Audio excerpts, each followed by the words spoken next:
we're talking about Caitlin Clark on this channel once again, and it's not because she's beaten some sporting record or she's dunked or she's been slammed on the ground by a player on the opposing team again. No, she's done something far more interesting, and that is acknowledging her white privilege. Yes, she's finally spoken up about the elephant in the room, which is her whiteness. It is the reason she is where she is today, I guess. The golden girl of basketball, Caitlin Clark, just dropped a bombshell that has divided America. In her recent time interview, Clark left fans speechless with her candid confession about having white privilege. The internet erupted as battle lines were drawn, sparking heated debates across social media. Things took an even sharper turn when Amala Ekpunobi stepped in to defend Clark, igniting a firestorm of controversy. Now, the WNBA's biggest star finds herself caught in the crossfire between merit and politics.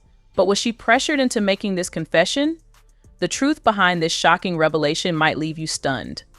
She says, quote, "I want to say I've earned every single thing, but as a white person, there is privilege. A lot of those players in the league that have been really good have been black players. This league has kind of been built on them," which is a very interesting choice of phrasing there. We'll get to that in a moment. The more we can appreciate that, highlight that, talk about that, and then continue to have brands and companies invest in those players that have made this league incredible, I think it's very important. I have to continue to try to change. Let's talk about a storm that's been brewing in the sports world, and trust me, it's bigger than any game-winning shot. Caitlin Clark, the basketball phenomenon revolutionizing women's sports, just made a statement that has everyone from sports analysts to social media warriors completely up in arms. And when I say everyone, I mean everyone.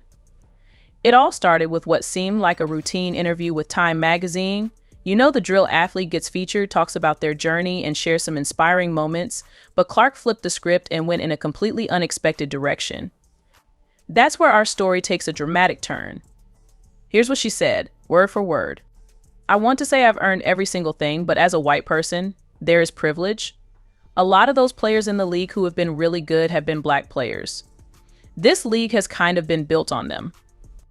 Let those words sink in for a moment, because they've ignited a firestorm no one saw coming. Caitlin Clark's candid acknowledgement of privilege has sparked debates that are shaking the foundation of the sports world.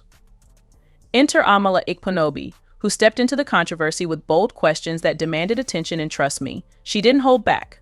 One of her key points: the WNBA is 67% black, meaning Clark, despite her incredible talent, is actually in the minority. But that's just scratching the surface of why this situation is so fascinating and why it stirred up emotions on all sides. Well, it's interesting that she says the league is built on them rather than like built with them, or they've contributed so much to the league. They are essentially the league. If we look at the WNBA in particular, I think we have a 67% black makeup of the league. For the NBA, it's like 70%. So we're talking about a predominantly black female league with the WNBA. But somehow Caitlin Clark is exercising some kind of white privilege within the league, even though she is in the minority. Let's rewind for a moment and take a closer look at what Caitlin Clark has actually done for the WNBA. Before her arrival, the league was, to put it politely, struggling. Viewership was plummeting, games were played in smaller venues, and the entire operation was barely staying afloat. The WNBA had become more known for its political statements than for its actual basketball, and that wasn't helping anyone. Then Clark shows up, and everything changes dramatically. We're not talking about minor improvements, we're talking seismic shifts. Suddenly, games are being moved to NBA arenas to accommodate skyrocketing demand. Brand deals are pouring in like never before, generating millions in revenue. And here's the game changer: this money isn't just benefiting Clark. Her teammates, regardless of their race, are now flying private, and the entire league is experiencing a level of exposure and financial success that was unthinkable just a year ago. So when Clark talks about privilege, you have to wonder what privilege exactly. Her journey has been anything but easy. She didn't reach the top because of her skin color. She got there by being truly exceptional at what she does. We're talking about an athlete who has shattered record after record, handled pressure that would break most players, and proven herself time and time again every time she steps onto the court. There's something deeper at play here, and it's worth exploring. The WNBA has a complicated history with identity politics. Before Caitlin Clark arrived, the league was heavily focused on political statements and social justice messaging. While these are undoubtedly important conversations, they often took center stage, overshadowing the sport itself. Fans weren't tuning out because they didn't support the messages, they just wanted to watch basketball. What made Clark stand out, and this is key, is that she stuck to playing basketball. No politics, no statements, just pure athletic excellence. She let her game speak for itself. Ironically, by keeping the focus solely on basketball, Clark accomplished more for the league and its players than any political statement ever could. Think about the impact she's had. When was the last time you saw this much excitement around women's basketball? When was the last time people who had never watched a WNBA game became diehard fans?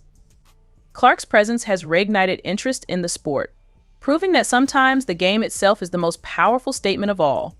Anna Fever and former Iowa star Caitlin Clark continues her ascension as one of the top figures in women's basketball and in sports. Time magazine named Clark as their athlete of the year. This is maybe the least surprising announcement of the year, that the athlete of the year for Time magazine is Caitlin Clark.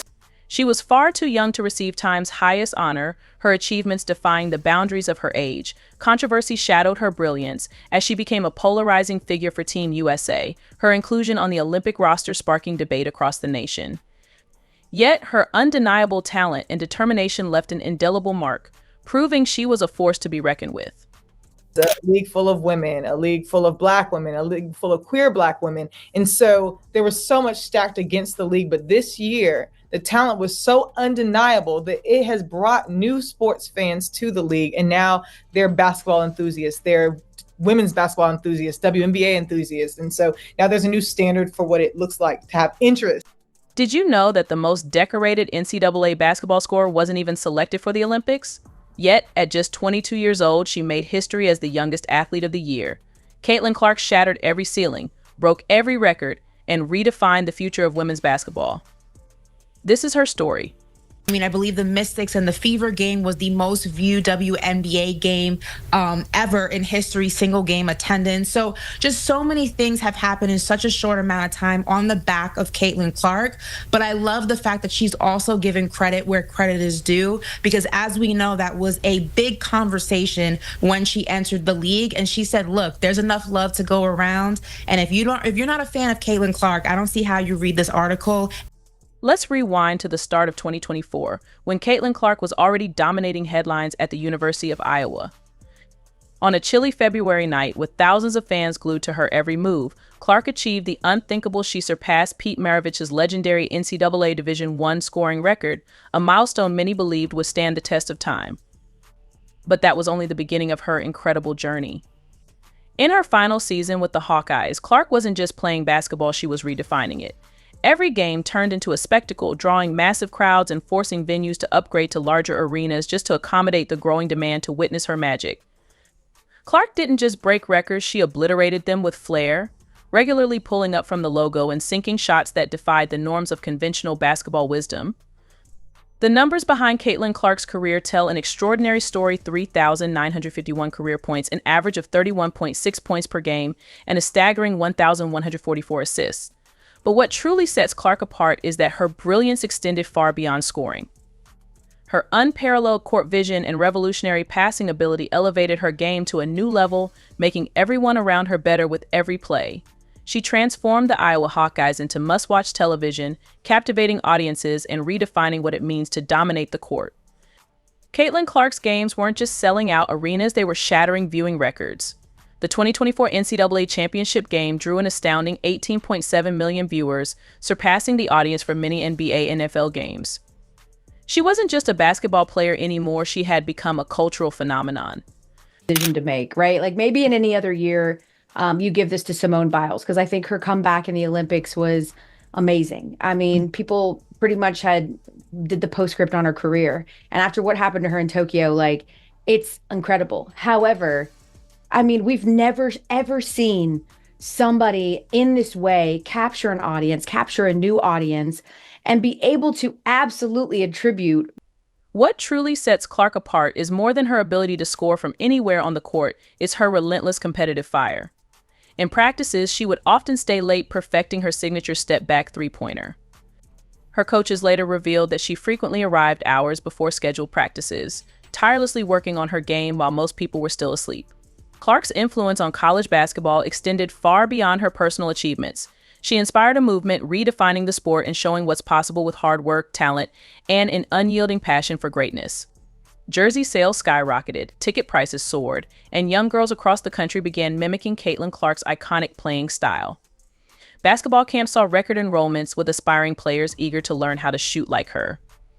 Clark wasn't just a star on the court, she was a role model and an inspiration, igniting a new wave of enthusiasm for women's basketball. Indiana Fever and former Iowa star Caitlin Clark continues her ascension as one of the top figures in women's basketball and in sports. Time magazine named Clark as their Athlete of the Year. And yet, the WNBA's response is silence. No reform, no adjustments to the salary cap, no creative solutions to reward their star player who's practically carrying the league. She broke the college basketball career scoring record in her senior season at Iowa, led the Hawkeyes to a second straight Final Four. She then turned pro, and as the number 1 pick in the WNBA draft, Clark won Rookie of the Year, led the Indiana Fever to their first playoff appearance in 8 years, and is the second female star to win the honor for Time magazine, following the footsteps of gymnastics great Simone Biles in 2021. Fans are practically begging for the league to modernize its pay structure, but nope. Let's keep the same outdated system and risk alienating the very players and fans who could save the league from irrelevance. Makes you wonder who's actually running the show, doesn't it? The NBA, for its part, seems to get it. Kevin Durant sent her custom sneakers, Steph Curry gave her public props, basketball legends are practically lining up to sing her praises. But within the WNBA, the response is lukewarm at best. Instead of celebrating her, some folks are nitpicking her game, acting like her success is a fluke or that others are equally responsible for the league's recent buzz. It's almost laughable. I feel like so much has happened over the course of last year, from when I started my last college season and not knowing if that would actually be my last season, whether I was deciding to come back to college or turn pro, and now sitting here like I'm done with my first professional season, and so much has happened. That's not just bad optics, it's bad math. But apparently, the WNBA is too busy patting itself on the back for incremental growth to notice. The league is playing a dangerous game. If they don't adapt, they risk losing not just Clark, but the entire momentum she's created. Players like her aren't a dime a dozen, they're once-in-a-generation talents who can redefine a sport. If the WNBA doesn't figure out a way to pay her what she's worth, or at least close to it, don't be surprised if other leagues or opportunities come calling. And when that happens, the WNBA will have no one to blame but itself. Caitlin Clark, the rookie, drops a bombshell after making $10 million off the court. The basketball phenom, who's making less than the cost of a decent SUV in her first year on the court, has turned her modest paycheck into a PR goldmine. While others are sweating over their 9-to-5 grind, Caitlin is cashing six-figure checks just to show up and talk. And get this, some brands are willing to fork over more than the price of a house and fly her across the country just to have her grace their stage, while the WNBA throws her peanuts. Caitlin Clark has turned her off-the-court presence into a financial empire, stacking up $10 million in the process. Yes, that's right, the rookie everyone felt sorry for has more zeros in her bank account than some seasoned NBA veterans. For anyone questioning the Caitlin Clark effect, we now have people wanting to watch golf because of her. We saw the kind of offer that Ice Cube made to Caitlin to play in the Big Three. That is $5 million to play 3 months. But wait, there's more. Caitlin Clark isn't just cashing in, she's rewriting the rules of sports marketing. While the WNBA stands on the sidelines scratching its head, Caitlin's got visibility, platform, and influence, and she's using every bit of it to outmaneuver her critics and competitors. Strap in, because Caitlin Clark just changed the game, and not everyone's happy about it. Higher than the NBA. So I was like, oh, what's she going to get paid? Because finally, you can get a real paycheck. And then I saw it, and I was like, this can't be right, because this is what it is. In the first year, Caitlin Clark will earn $76,535. The brilliance lies in Caitlin Clark's ability to flip the script. She saw the WNBA not as the final destination, but as a launch pad. That poultry paycheck? It's a calculated trade-off for the exposure the league provides. Millions tune in to watch her every move, and those eyeballs translate into something much more valuable than a game day check: brand power. The real money isn't in the rebounds or the three-pointers, it's in what she represents. Companies, both big and small, are lining up to associate their names with hers. And I'm so happy for her to get the $28 million. But wait, there's more. Take her speaking engagements, for example. While others grind away at 9-to-5 jobs, Caitlin Clark commands $100,000 for a half-hour virtual appearance. In person, double or even triple that. She's pocketed at least $600,000 this year just for showing up and talking. That's not work, that's printing money. And why wouldn't brands pay? She's magnetic, authentic, and a walking inspiration. People don't just listen to her, they buy into her. The reality is that, as from a marketing perspective, Caitlin Clark is worth more than almost any pro basketball player in the world. Then there are her endorsement deals, which are in a league of their own. Nike, Wilson, State Farm, the big players in the game have all thrown their hats into the ring. Nike reportedly signed her for millions, and they didn't even need a pitch. Caitlin Clark doesn't need to convince anyone of her worth. Her name does all the talking. State Farm probably broke their advertising budget just to have her appear in one of those quirky commercials. Wilson, the iconic basketball brand, practically wrote her a blank check. Each deal cements her position not just as a player, but as a global icon. The WNBA just got brutally exposed after Caitlin Clark's insane ticket sales were leaked. Turns out she generates 25% of ticket sales, merchandise, and TV ratings. Clark is basically the WNBA's walking stimulus package, bringing in millions for the league. Yet, despite all the revenue she helps generate, she's only making $76,000 a year. Let that sink in. The WNBA has a gold mine in Clark, but they're paying her like she's working the concession stand. It's a harsh reality. They might not have noticed, but Caitlin Clark doesn't just play basketball, she changes the game. Whether the league likes it or not, the fans are here for her. The numbers don't lie, and neither does the passion she brings to the court. So, WNBA, it's time to wake up, pay her, celebrate her, or watch her take her talents elsewhere. And we all know who would be losing in that scenario. Last season, Caitlin Clark didn't just play basketball, she transformed it into a national event. From sold-out arenas to skyrocketing viewership, the numbers were jaw-dropping. The Indiana Fever's home opener tickets hit $271 for the cheapest seat, more expensive than 29 out of 30 NBA teams' openers. Yes, you read that right. Caitlin Clark playing in a WNBA game generated more buzz than the NBA's biggest stars. For context, $271 could get you a decent seat at an NBA game or nosebleeds at a Caitlin Clark showcase. Talk about priorities. It's not just ticket prices. Clark reportedly added $36 million in revenue for the city of Indianapolis alone since being drafted. Let's be clear, that's not just the team, that's the city, restaurants, hotels, local businesses. They're all cashing in. Meanwhile, Clark herself gets pocket change compared to her impact. Fans are scratching their heads, wondering how the league justifies paying her the same as players who, respectfully, couldn't sell out a high school gym. Social media exploded when it was revealed that Caitlin Clark is responsible for 25% of the WNBA's total revenue. One player, 25%. The reaction was a mix of awe, outrage, and sarcasm. Comments like Clark is the reason this league is still afloat. And how does she not have her own private jet by now started flooding in? But the WNBA's response? Crickets. Let's not forget the TV ratings. When Clark played, her games often drew more viewers than marquee NBA matchups. For example, one of her college games pulled in 3.2 million viewers, outpacing a Warriors vs. Celtics clash at 3 million.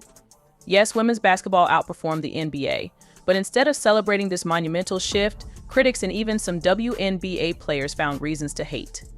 The numbers don't lie, but the league sure does. The WNBA wants to act like its success is the result of collective growth, but let's be real, it's Caitlin Clark dragging the league forward, kicking and screaming. Without her, those TV ratings plummet, those ticket sales nosedive, and those merchandise profits evaporate. The league should be bending over backward to keep her happy, not sticking to antiquated pay structures that scream, "We don't actually value you." Fans aren't blind to this nonsense. Social media is flooded with calls for change. People are pointing out the absurdity of her paycheck compared to her impact. It's not just about fairness, it's about business. You don't underpay the person responsible for your survival. That's not just bad optics, it's bad math. But apparently, the WNBA is too busy patting itself on the back for incremental growth to notice. The league is playing a dangerous game. If they don't adapt, they risk losing not just Clark, but the entire momentum she's created. Players like her aren't a dime a dozen, they're once-in-a-generation talents who can redefine a sport. If the WNBA doesn't figure out a way to pay her what she's worth, or at least close to it, don't be surprised if other leagues or opportunities come calling. And when that happens, the WNBA will have no one to blame but itself. Caitlin Clark, the rookie drops a bombshell after making $10 million off the court.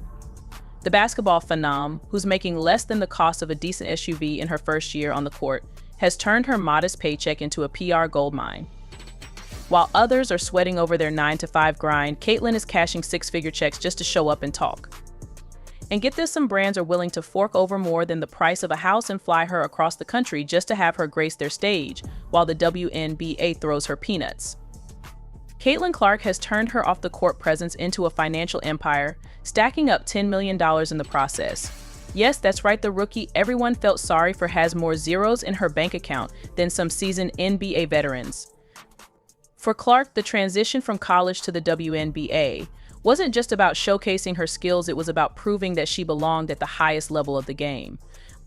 Critics like Swoops doubted Caitlin Clark's ability to handle the physicality and pace of the professional game, but Clark didn't just meet expectations, she shattered them. Her adaptability against defenses, ability to play through contact, and knack for making clutch plays in critical moments showcased a level of maturity rarely seen in first-year players. Swoop's initial critique of Clark wasn't limited to her playing style, she also questioned Clark's ability to lead a team, suggesting that her individual success might come at the expense of team cohesion. Once again, Clark defied expectations. Her unselfish play and ability to rally her teammates became one of the Fever's greatest strengths, solidifying her role as both a star player and a team leader. Whether it was her chemistry with veterans like Kelsey Mitchell or her mentorship of younger players, Caitlin Clark proved she was more than just a scorer, she was a leader. As the season progressed and Clark's impact became undeniable, Swoops shifted her narrative, focusing on other aspects of Clark's game while avoiding direct acknowledgement of her earlier predictions.